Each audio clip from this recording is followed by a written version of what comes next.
Bom dia a todos e todas presentes, estudantes, professores, convidados.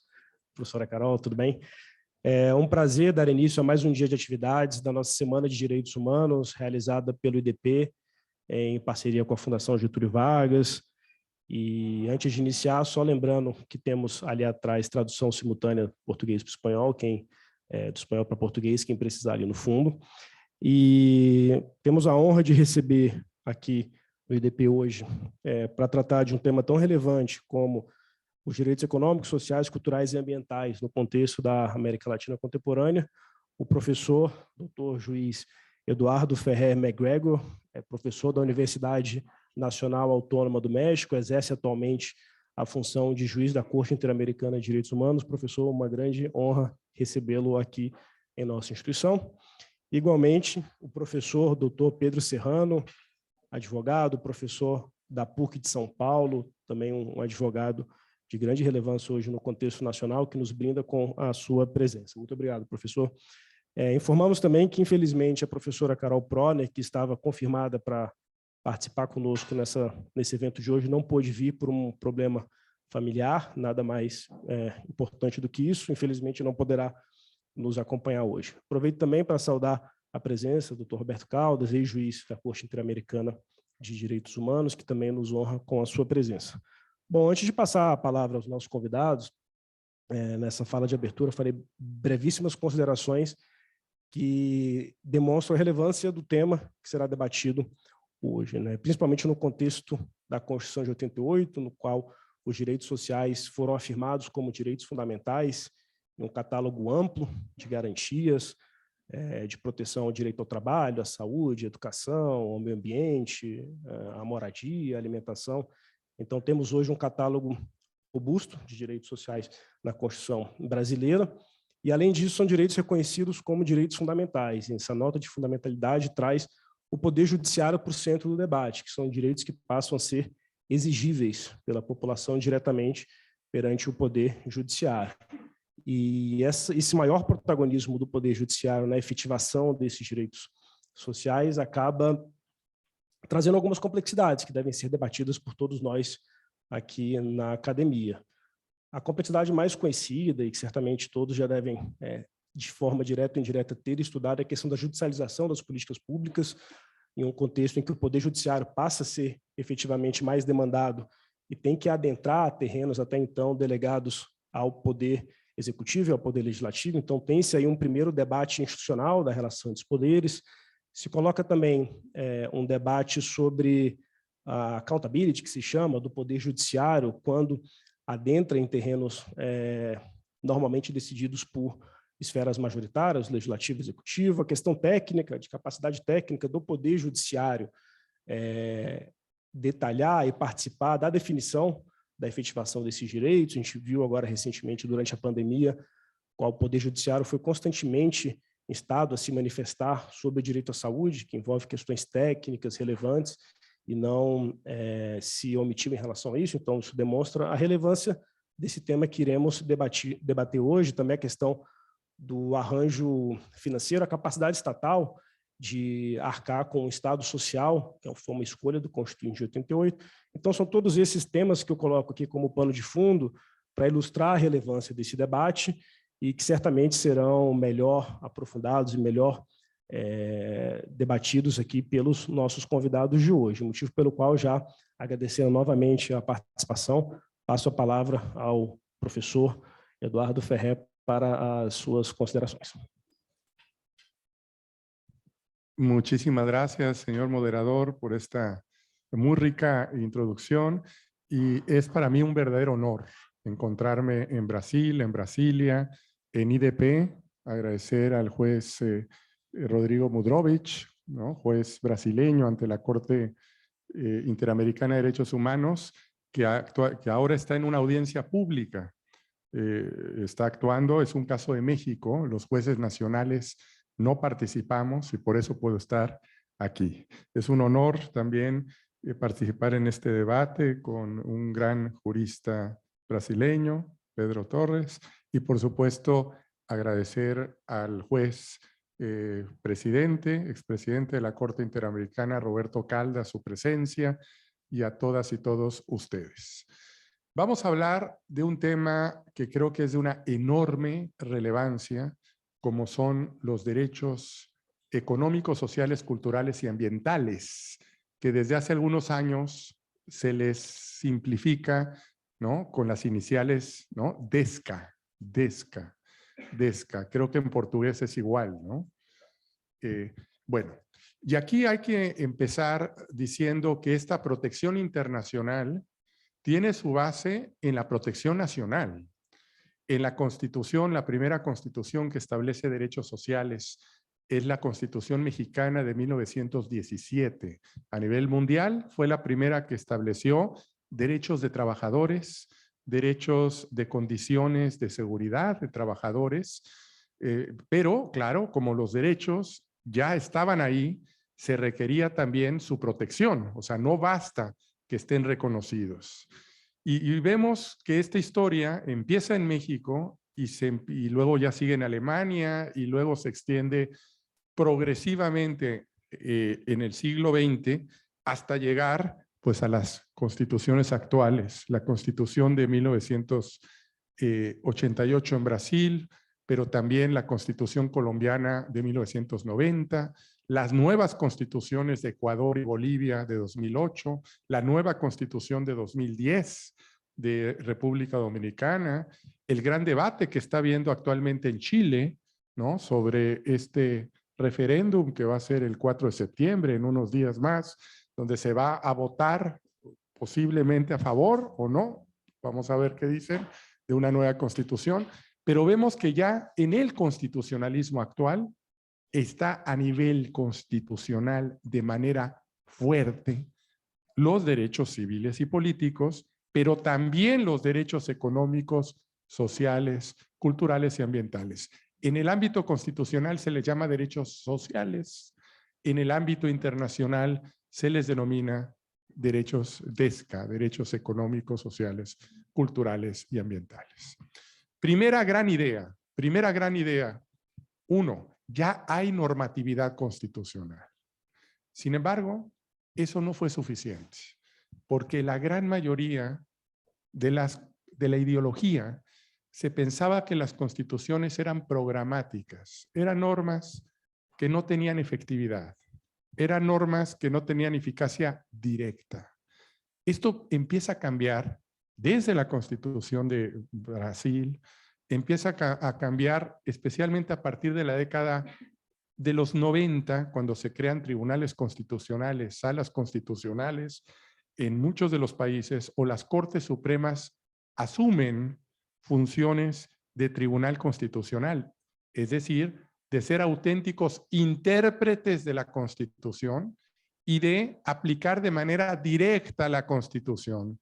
La Constitución es una norma de normas, es una norma jurídica, deja de ser un programa para convertirse en una norma con eficacia directa. Y ahí empieza entonces a protegerse de manera fuerte los derechos fundamentales y libertades públicas. Normalmente a través de instituciones específicas como el mandado de seguranza, creo que es aquí, ¿no? En otros países le llaman amparo, juicio de amparo, recurso de amparo, habeas corpus, o el habeas data, que es una de las grandes contribuciones de la Constitución brasileña al constitucionalismo latinoamericano para proteger determinados derechos.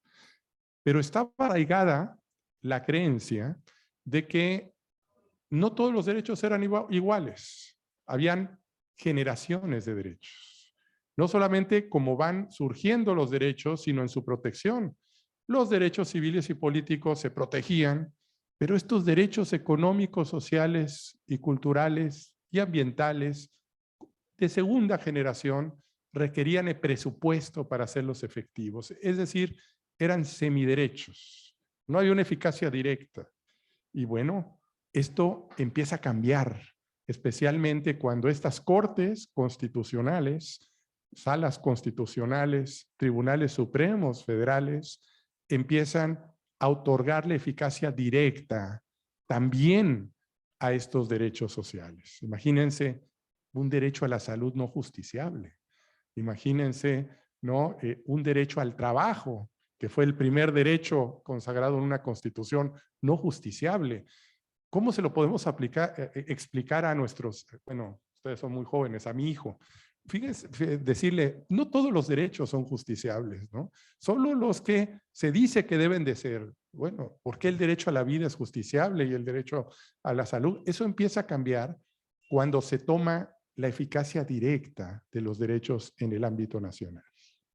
Y esto que acabo de decir, que es una realidad ya en la mayoría de los tribunales constitucionales de la región, se internacionaliza.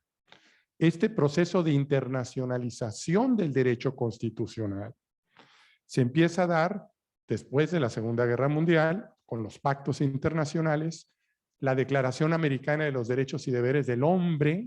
Debemos de sentirnos muy orgullosos que fue en América Latina, en Bogotá, en 1948, la primera vez que allá hay un catálogo moderno de derechos, donde no distinguen entre derechos civiles y políticos y derechos económicos sociales. Hay ahí 7 derechos, ¿no? Que están, los sociales, que están en la misma carta. Y en la Declaración Universal de 1948, o sea, la Declaración Americana salió 7 meses antes que la Declaración Universal, establece también derechos sociales. Pero luego vino, en el ámbito de Naciones Unidas, la división. El Pacto Internacional de Derechos Civiles y Políticos y el Pacto Internacional de Derechos Económicos, Sociales y Culturales. Precisamente por esta idea de que no eran exactamente los mismos derechos, y estaba esa idea, hoy totalmente ya superada. Hoy debemos de afirmar que todos los derechos tienen la misma jerarquía, ¿no? Y evidentemente deben de ser también exigibles, por supuesto, con su contenido diferenciado. Hay unos que tienen una dimensión colectiva, pero eso no lo hace que sean menos derechos, ni que tampoco tengan esta exigibilidad. Entonces, esto empieza un recorrido, pero creo que en los últimos años se ha dado un vuelco en el derecho internacional cuando se aprueba el protocolo facultativo a este Pacto Internacional de Derechos Económicos, Sociales y Culturales. Que dicho sea de paso, ojalá Brasil también suscriba el protocolo de San Salvador, que es el protocolo adicional a la Convención Americana. Ya hablaremos un poco de ello, pero en 2008 empieza a cambiar la mentalidad porque un individuo puede demandar a su Estado ante el Comité de Naciones Unidas por violar en el pacto, a este pacto de derechos económicos, sociales y culturales. Eso es una revolución. Don Antonio Cansado Trindade, que le hicimos un muy fuerte reconocimiento, siempre puso a la víctima en la centralidad de los tribunales y en la centralidad de protección. Y ahí, evidentemente, Naciones Unidas se abrió la brecha. ¿Qué ha sucedido en el sistema interamericano? En el sistema interamericano hay un tratado internacional que es la Convención Americana sobre Derechos Humanos, y esta convención solamente tiene un artículo, que es el artículo 26, que habla de los derechos económicos, sociales y culturales, y años después se aprobó el protocolo adicional, un tratado, ¿no?, que ya especifica 8 derechos económicos, sociales y culturales, y en ese protocolo adicional hay un precepto, el 19.6, que dice: serán justiciables el derecho a la educación y algunos derechos sindicales, ¿no? Pero no dice que los demás no, nada más dice serán justiciables. Entonces, existía el debate de si se podían llevar al sistema interamericano estos derechos económicos, sociales y culturales en la medida en que hay derechos que no están mencionados como justiciables en el protocolo de San Salvador. Esto ha ido cambiando progresivamente en la jurisprudencia de la Corte. ¿Cómo analizar, cómo interpretar el artículo 26, que está fue una cuestión de consenso, ahí quedó mal redactado, pero si vemos, para resumirlo, ha habido como dos etapas. Una primera etapa en que la Corte protegía estos derechos, pero por la vía de la conexidad, montándolos o subiéndolos en los derechos civiles y políticos, esencialmente en el derecho a la vida, el derecho a la integridad personal, el derecho a la protección judicial o a la no discriminación, básicamente. Y así la Corte hubo una etapa en que protegía derechos, pero sin mencionar esos derechos. Es decir, cuestiones de medio ambiente a la luz del derecho a la vida, pero sin mencionar el medio ambiente, el derecho al medio ambiente.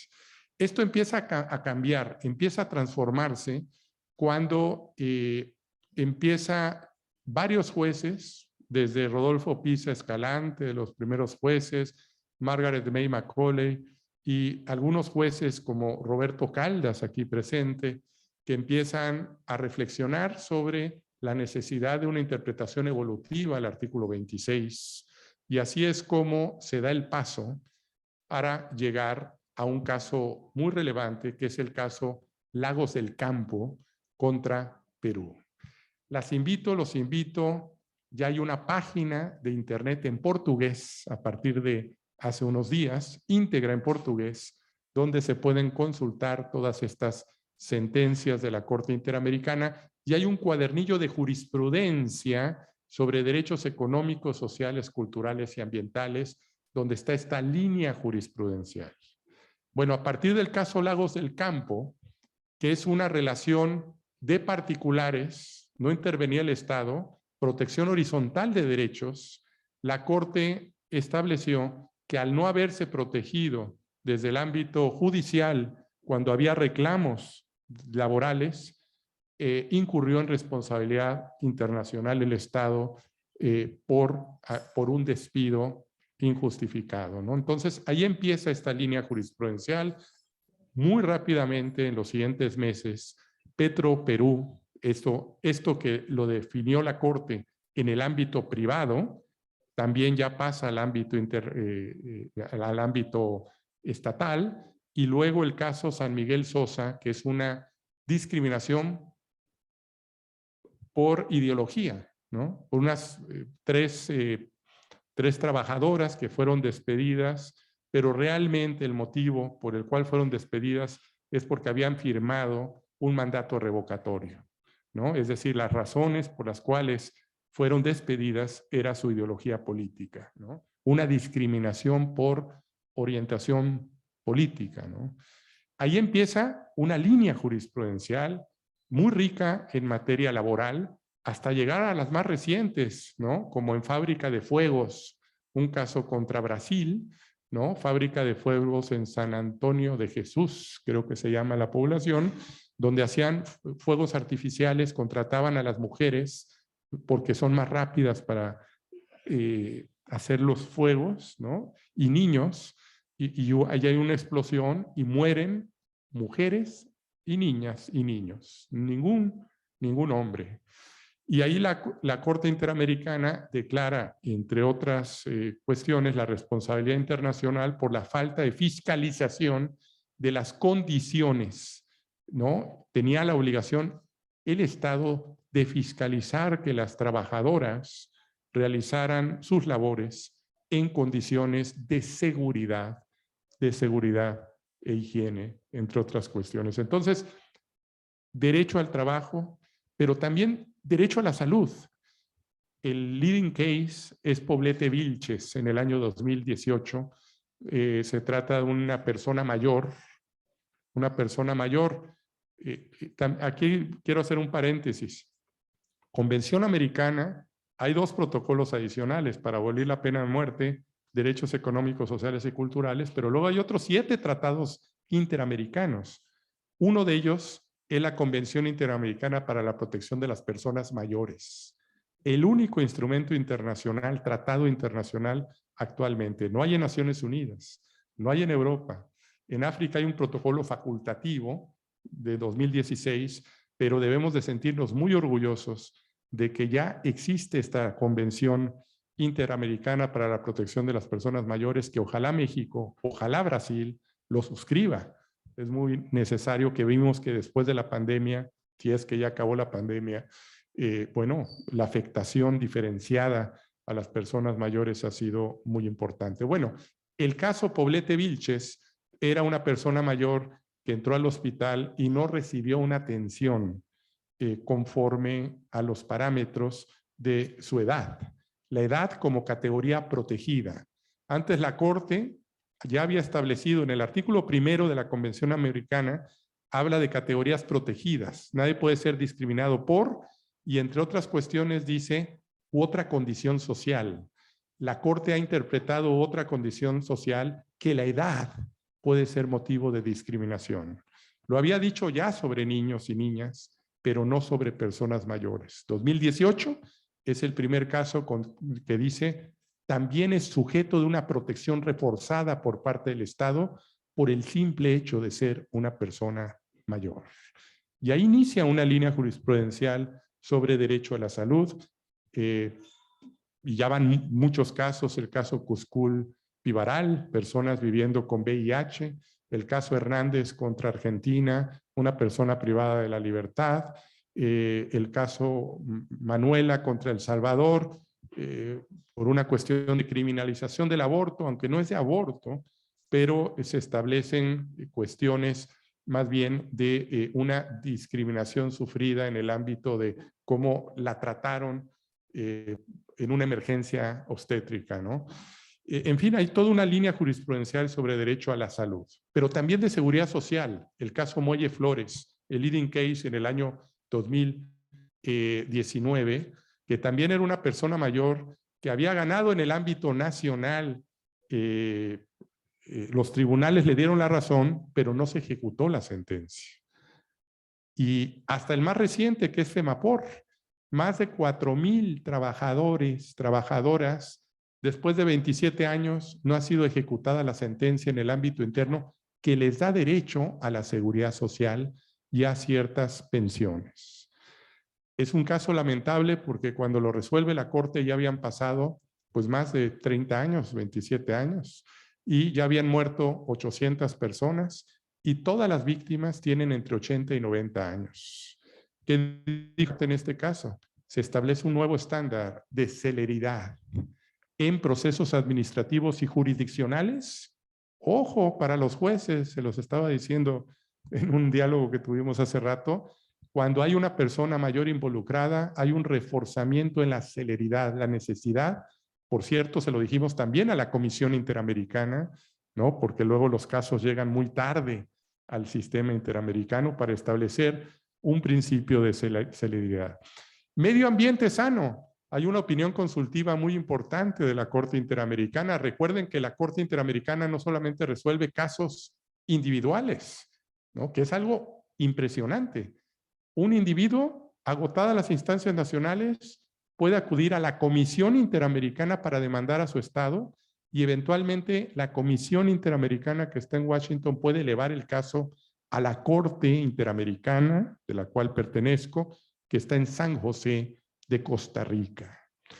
¿Y qué sucede? Que además de esto, hay opiniones consultivas. Los estados nos pueden preguntar, o algunos órganos de la OEA, como la Comisión Interamericana, cómo interpretar norma nacional o internacional para respetar los estándares internacionales. Bueno, la opinión consultiva número 23 se llama Medio Ambiente y Derechos Humanos, donde establece obligaciones estatales precisas que los estados deben de realizar para cumplimentar sus obligaciones internacionales.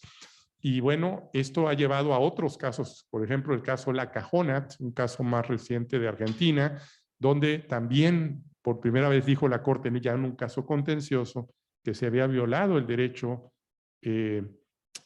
al medio ambiente adecuado. ¿Por qué? Por la vinculación que existe el territorio, ¿no? La idiosincrasia.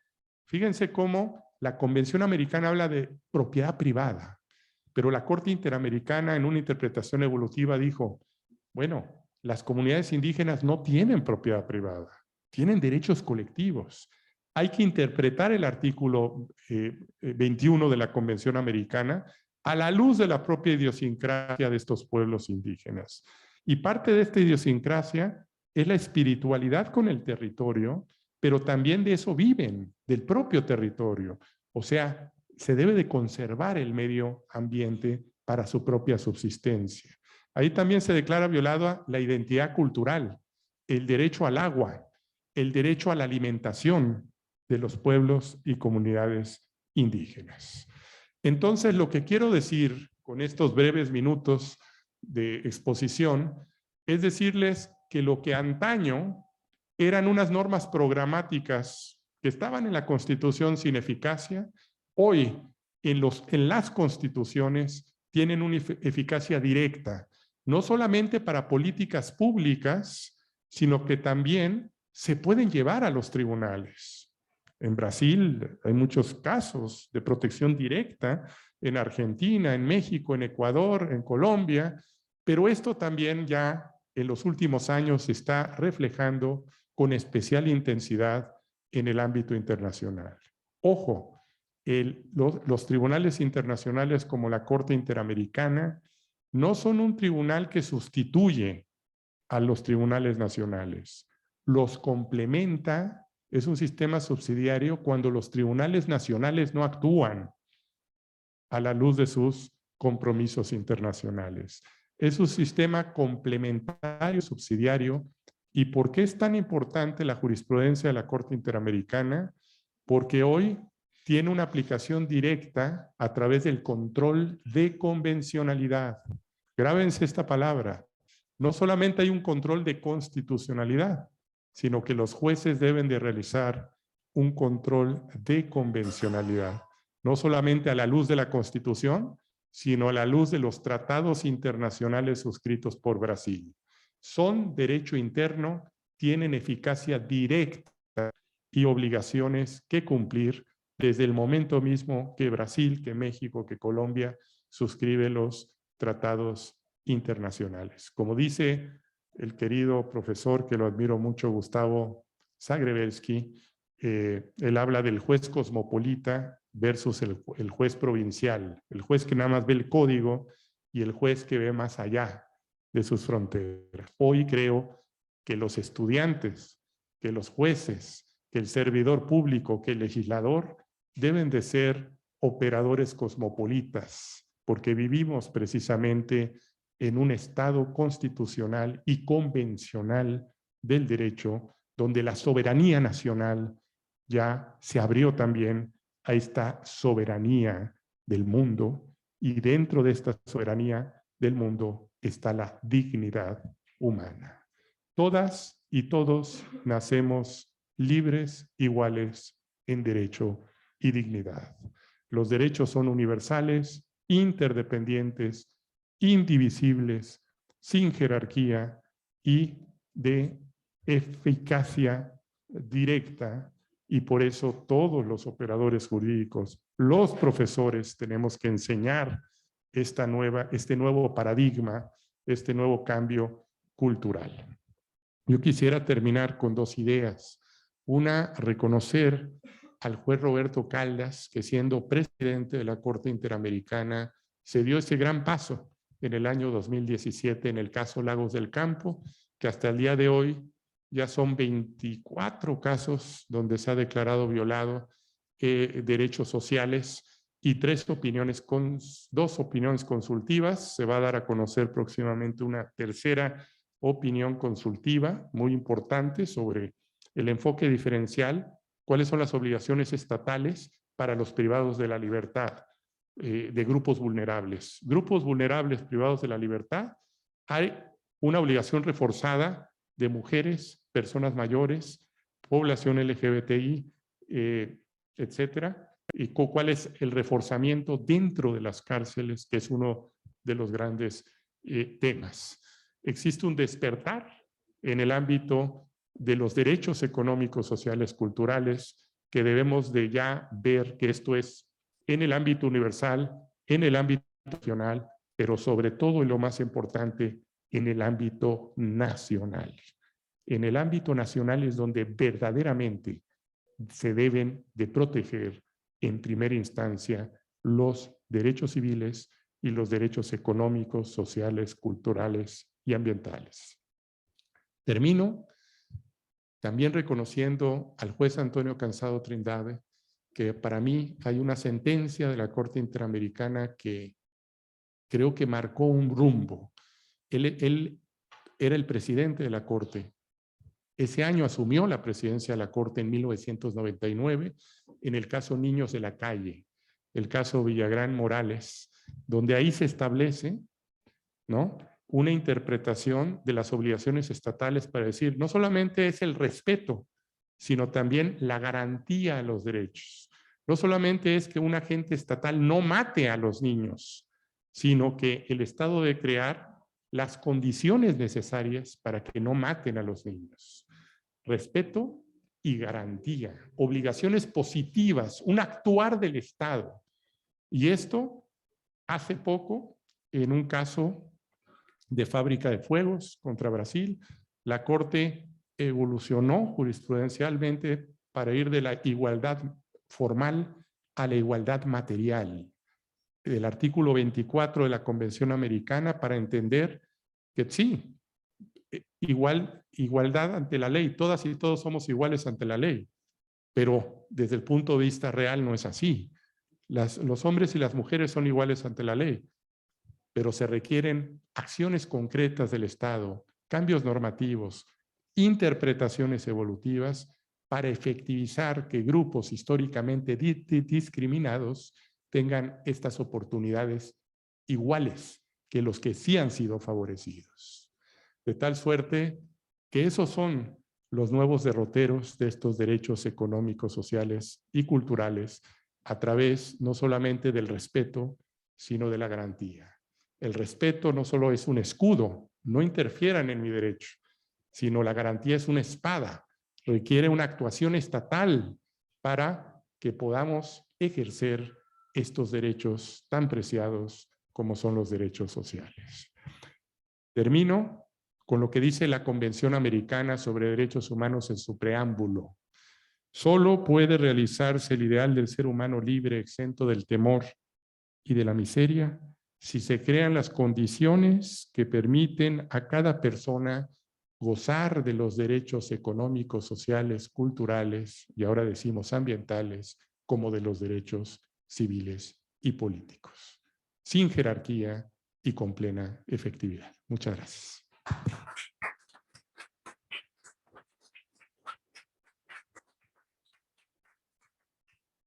Obrigado, professor Eduardo Ferré, pela brilhante exposição conceitual, histórica, evolução da jurisprudência dos direitos econômicos, sociais, culturais no âmbito da Corte Interamericana de Direitos Humanos e do diálogo necessário com os Estados nacionais, realmente uma exposição bastante esclarecedora. E passo a palavra agora para dar continuidade ao nosso debate ao professor Pedro Serrano, que dispensa apresentações e que certamente nos brindará também com uma excelente exposição. Professor Pedro, você tem a palavra. Eu agradeço muito o convite de IDP, a honra de estar aqui com o professor Eduardo Ferré, com o professor Rafael, gente de primeiríssima qualidade em termos de formação jurídica e de reflexão sobre os problemas jurídicos dessa grande pátria que é a América Latina, né? Somos todos irmanados e, portanto, é com muita alegria que eu estou aqui para poder participar desse debate. Eu vou me propor uma reflexão talvez mais ousada um pouco. Arriscar que eu estou entre jovens e quando a gente está entre jovens a gente pode ousar mais. Por que os direitos são garantidos na nossa Constituição, mas a imensa maioria da nossa população não os exerce? Só conhece o Estado como fonte de obrigação e não fonte de direitos. Primeira questão que surge, essa é uma questão jurídica? A gente tratar sobre este tipo de questão, a Constituição está sendo realmente aplicada? Existem crises na aplicação da Constituição? É uma questão jurídica, vai depender do conceito de direito que cada um de nós tiver. Se você tiver, por exemplo, uma formulação positivista normativista, ou positivista exclusivista, você vai achar que não. Porque você exclui toda a aplicação do direito do âmbito da ciência do direito. Todo positivista tem essa característica. O âmbito pragmático da linguagem jurídica, o âmbito da aplicação do direito, não pertence à ciência jurídica. Como dizia Kelly, resolver problemas é uma questão política, não jurídica. Eu adoto um outro tipo de conceito de direito, um conceito avaliativo crítico, onde resolver problemas, para mim, é a única função que o direito tem. E aplicar o direito, a aplicação do direito, é o ambiente mais nobre que a teoria do direito tenha que se dedicar, com a finalidade de produzir uma teoria da decisão jurídica. Ou seja, orientar formular uma teoria que oriente a nós mesmos e aos aplicadores das normas de como produzir decisões justas. Como entender isso num ambiente como o do Brasil e da América Latina, onde há tanta injustiça social e tanta gente não se beneficiando dos direitos? Eu posso dar uma opinião, francamente, não interessa para ninguém, né? Quer dizer, só para mim mesmo, ou talvez para o meu filho, para alguma pessoa mais íntima. Ou eu posso querer ter uma interpretação não arbitrária desse fenômeno, né? Talvez essa seja a grande tarefa de uma teoria da decisão jurídica, fornecer elementos de como não decidir de forma arbitrária a aplicação dos direitos. Eu tenho que recorrer a elementos históricos, filosófico-políticos, teórico do Estado, não porque eu pretenda ser um sociólogo, não porque eu pretenda ser um historiador, não porque eu pretenda ser um filósofo, mas eu tenho que fazer incursões nessa área, porque uma teoria dessa natureza que eu estou falando tem um profundo compromisso com o direito no plano material. Para nós, direito não é só estrutura, direito é também função. Ou seja, há um relevo em a gente racionalizar e transformar em mecanismos não arbitrários de interpretação a interpretação do direito no plano material, no plano dos valores, dos princípios e também dos conceitos materiais que ele estabelece. Não deixar isso como um mero território da política ou da moral. Na política, como disputa de poder, vale a força, e tudo que o direito não quer é que vale a força. Portanto, os elementos históricos, para mim, são muito candentes. A gente estuda pouco, infelizmente. Por isso que há uma certa ignorância meio latente no ambiente jurídico brasileiro. Há uma resistência a estudar esses elementos. Os direitos na modernidade, eles surgem na nossa língua, em português e espanhol, com a Escola Ibérica da Paz. No caso quem falava em português essas questões, foram fundamentalmente professores, em especial da Universidade de Évora e da Universidade de Coimbra, que, sendo inclusive também padres, estabeleciam uma crítica à colonização recém-começada. Ou seja, são os derrotados da história quem primeiro pensaram no direito. Fazia uma crítica à ideologia das colonizações, as ideias que orientaram a ocupação do nosso território aqui da América Latina por esses pelos europeus. Fazia uma crítica. Qual que era a ideologia da época? Eu não tenho aqui tempo de falar de forma íntegra sobre isso, vou falar de alguns elementos. Se acreditava, por exemplo, que deveria se ocupar as novas terras e submeter os seus habitantes à crença cristã. Se acreditava que era possível aos reis e ao Papa impor pela força a crença cristã. Esses pensadores foram contra isso, com base na ideia de dignidade humana. Se lá existe gente, nessas terras, são filhos de Deus. E se são filhos de Deus, são dotados de um mínimo de dignidade humana. E como seres dignos, não merecem ter uma fé imposta. A fé cristã tem que se impor pelo convencimento, não pela força. Então, esse já é um elemento crítico importante. Outro da escravidão. No século XV, a escravidão chega à Europa. O escravismo, não escravidão, perdão. O escravismo chega à Europa. E se estabelece, esses pensadores estabelecem uma crítica a isso. Se todos somos filhos de Deus, portadores de uma certa dignidade, nós não podemos ser sujeitos à apropriação do pelo outro, que era uma ideia extremamente avançada para a época, demorou séculos para poder se implementar. No plano interno das constituições, são os protestantes, os huguenotes franceses, calvinistas, quem trazem a questão, vamos dizer, mundanizando uma antiga discussão que havia desde a antiguidade, o que é tirania, né? E eles estabelecem como critério, eu acho que é o critério que a modernidade tem para definir, por exemplo, o que é autoritarismo, né? Tirano é aquele soberano que degenera pelo não cumprimento constante dos direitos. Ou seja, uma ideia fundamental nasce ali, talvez, primeira ideia material de Constituição. John Locke e outros pensadores, os franceses, os iluministas, vão tratar desses temas, né? É com as revoluções francesa, americana e inglesa que os direitos passam a se concretizarem na vida política. Mas não entendam nada como hoje ocorre.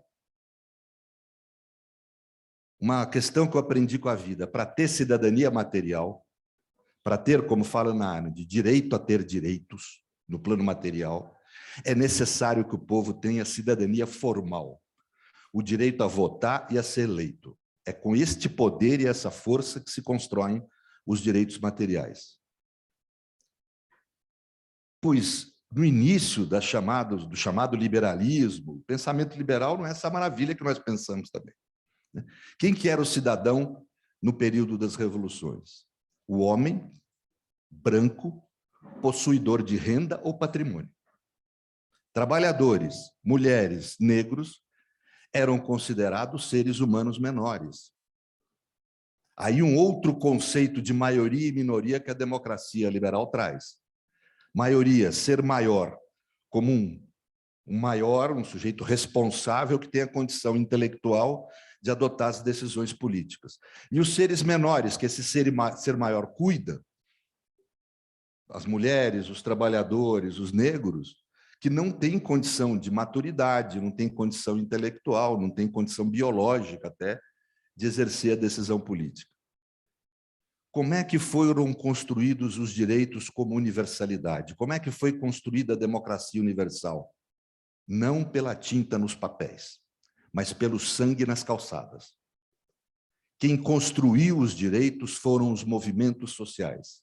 Não há como se pensar a democracia sem se reconhecer que os movimentos sociais são instituições privadas da democracia, tão relevantes quanto o jornalismo, quanto a advocacia, né? Pois foram eles que construíram os direitos. Primeiro, os trabalhadores que surgem como atores políticos nas jornadas de junho de Paris de 1848, na chamada Primavera dos Povos, né, que foram duramente reprimidos por Louis Bonaparte.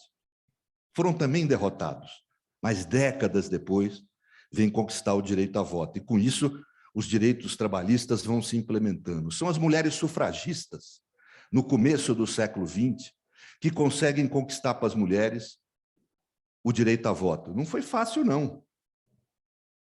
Mais de 1000 foram presas no Reino Unido. As táticas usadas pelo movimento hoje seriam consideradas terrorismo. Foram usadas bombas em órgãos públicos, etc., para chamar a atenção.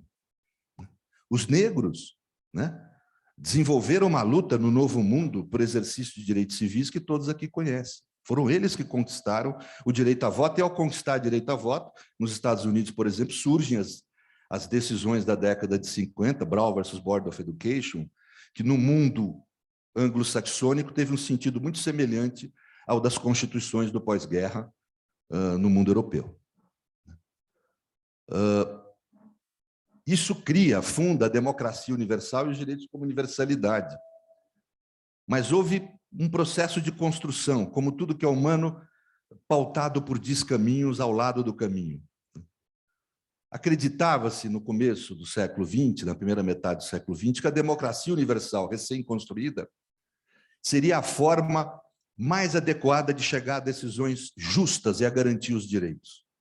Porque pela primeira vez na história humana, todos os seres humanos participavam, os integrantes, todos os cidadãos, participavam da decisão política. E a ideia de cidadania era uma ideia de cidadania ampla, que incluía a todos.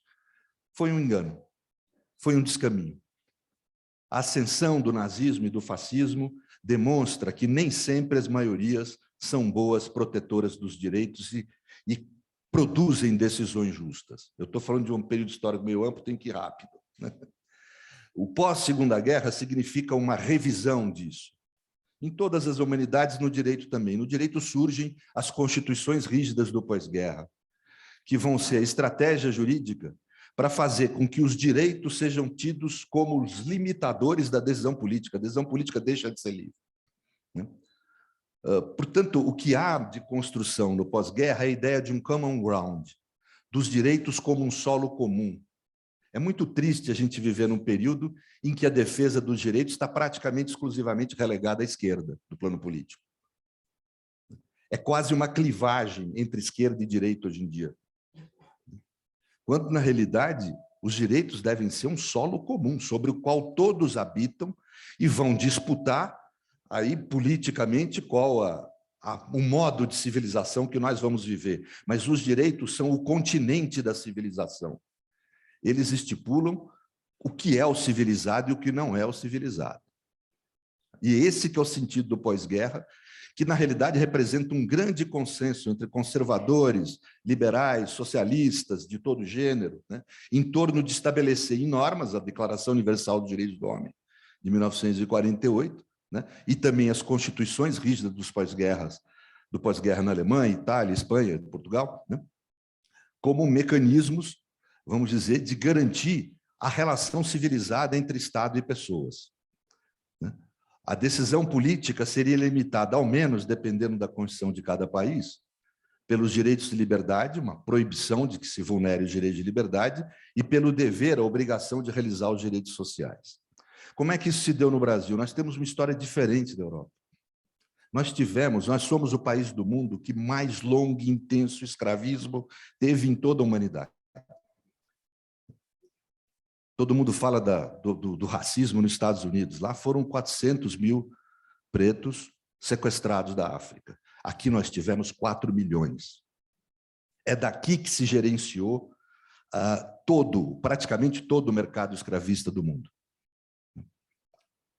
Há uma teoria interessante hoje, como se o escravismo brasileiro fosse algo antagônico ao capitalismo. Não, foi algo inerente ao capitalismo. Nunca houve escravismo antes do capitalismo. É só o capitalismo que transforma seres humanos em mercadoria. Antes havia escravidão como despojo de guerra, outro tipo de conceito. Isso marcou a nossa história, né? A visão colonialista marcou a nossa história. E aí chegou o elemento que eu queria chegar. Wittgenstein é um sujeito que trouxe muita iluminação na compreensão da linguagem, todo mundo conhece. Ele tem uma fala que é clássica, em todo o curso de Teoria do Direito a gente ouve falar, que é a ideia de paradigma. Ele dá o exemplo de um professor que chega numa sala de aula e fala: faça uma sequência numérica de 2 em 2. E na outra sala de aula fala a mesma coisa, estabelece a mesma regra. Faça uma sequência numérica de 2 em 2. Uma sala vai 2 mais 2 é 4, 4 mais 2 é 6, 6 mais 2 é outra. Outra sala, 2 vezes 2 é 4, 4 vezes 2 é 8, 8 vezes 2 é 6. Ou seja, são paradigmas diferentes de interpretação da mesma regra. Eu acho que o problema do Brasil não está mais no texto, no tocante aos direitos. Nós temos a Constituição mais generosa do mundo em garantia e estabelecimento de direitos. O nosso problema está nesse paradigma, que é marcado por esse período de escravismo e tudo que ele trouxe. E que não se limita ao chamado período da escravidão. Os negros, os indígenas, são substituídos na ascensão para a classe média, na produção industrial do Brasil, começa na década de 30, né? Mas na realidade vem de antes, pelas ondas de migração eurodescendente. A realidade é que o nosso Estado fez uma opção de não conceder aos negros, não seguir André Rebouças, não conceder aos negros e aos indígenas acesso pleno à distribuição da riqueza simbólica, que era a educação, né? E, com isso, acesso às riquezas materiais que disso provinham, né? Eu convido todo mundo aqui a procurar no Google, eu vi que todo mundo tem celular, Constituição de 1934, artigo 138. Roberto Gargarello, um colega nosso, professor da Universidade de Buenos Aires, ele fala muito bem no livro dele, Casa das Máquinas, das Constituições, que a década de 30 é marcada na América Latina pela produção de constituições sociais.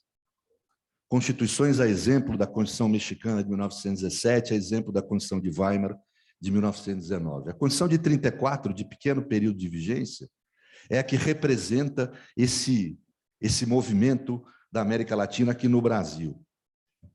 É considerada pela nossa doutrina a nossa condição de Weimar, a mais avançada até então. Aqui avançou direitos políticos e direitos sociais. Pois o artigo 138, ele estabelece o primeiro direito social estabelecido na nossa história, o direito à educação.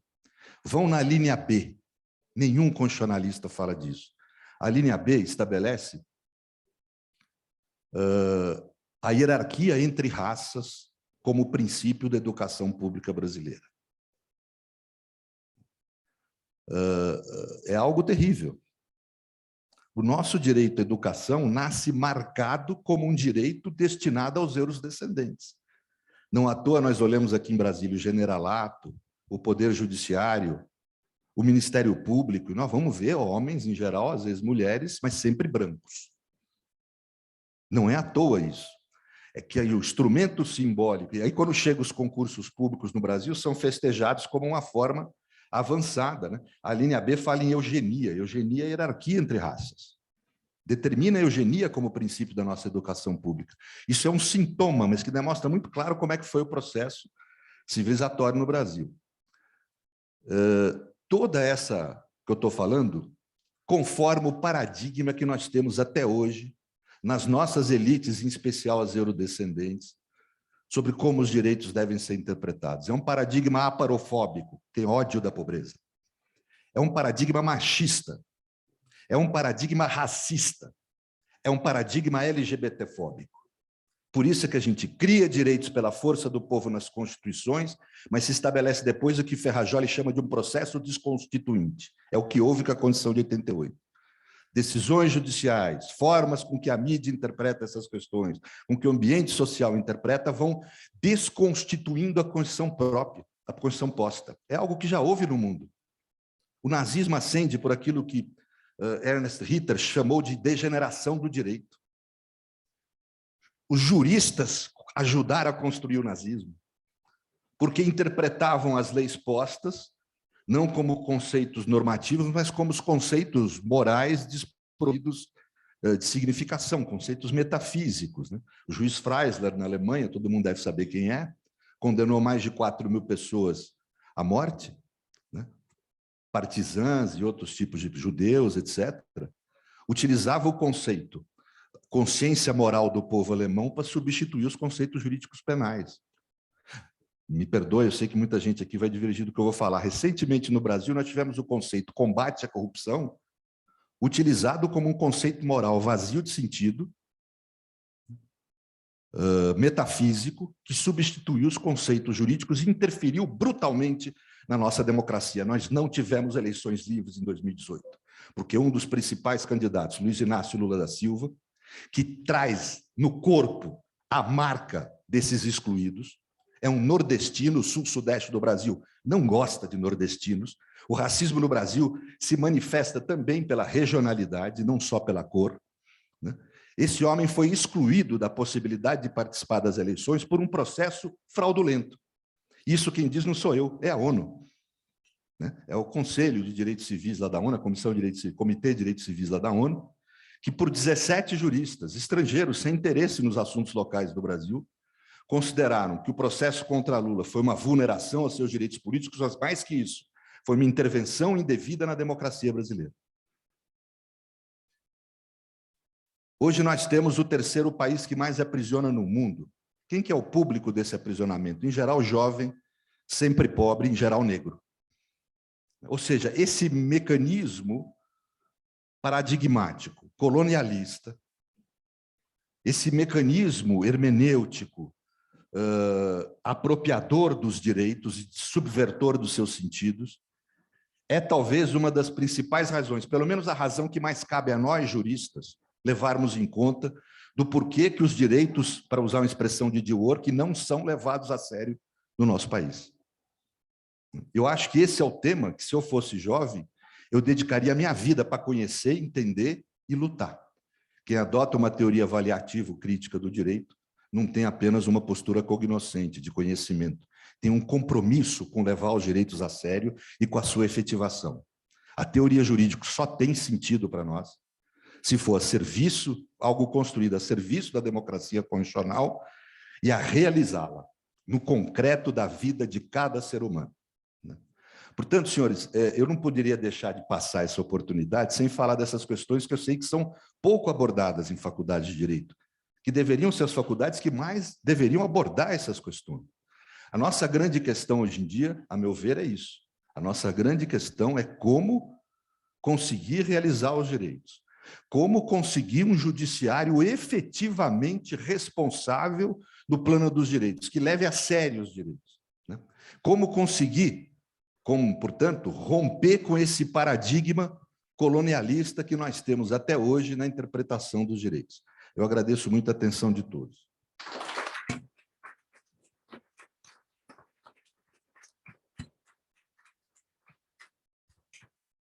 Muito obrigado, professor Pedro Serrano, também pela brilhante exposição, bastante provocativa. Acho que a gente está no ambiente acadêmico e essas reflexões sempre são críticas e construtivas. Acho que contemplamos aqui o nosso objetivo nesse painel.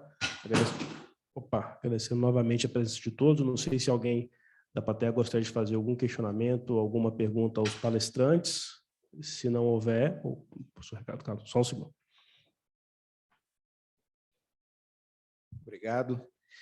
Eu apenas gostaria de saudar o IDP por este evento realmente paradigmático e não poderia perder a oportunidade de fazer uma saudação aos palestrantes, ao doutor Pedro Serrano, que tem um trabalho magnífico e pessoalmente admirável, doutor Pedro.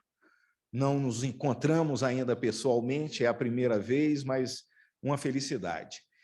E eu gostaria de lhes dizer para prestar muita atenção ao trabalho do juiz Eduardo Ferrer.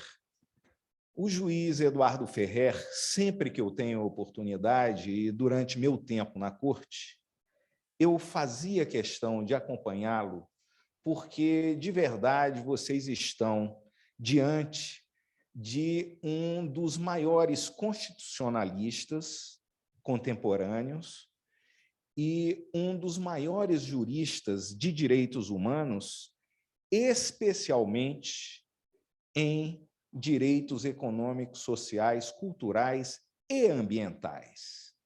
Os ambientais foram incluídos exatamente em nossa época na Corte Interamericana, com o magnífico diálogo que se fez com a Comissão Interamericana de Direitos Humanos.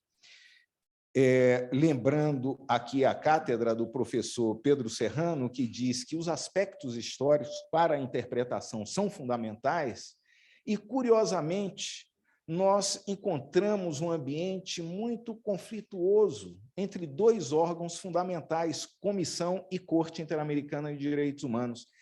E aquele entendimento, aquele diálogo profícuo que se formou foi fundamental para a Comissão Interamericana haver lançado a Relatoria Especial de DESCA, e aí se inaugurou o termo DESCA, se incluiu o direito ambiental, né? Que agora já se está encaminhando para os direitos da natureza, porque o direito ambiental tem um certo antropocentrismo, o ser humano como centro, e os direitos da natureza já é um novo passo para se reconhecer direitos, por exemplo, de um rio, de um lago Paranoá, independente do bem que ele vai trazer ao ser humano.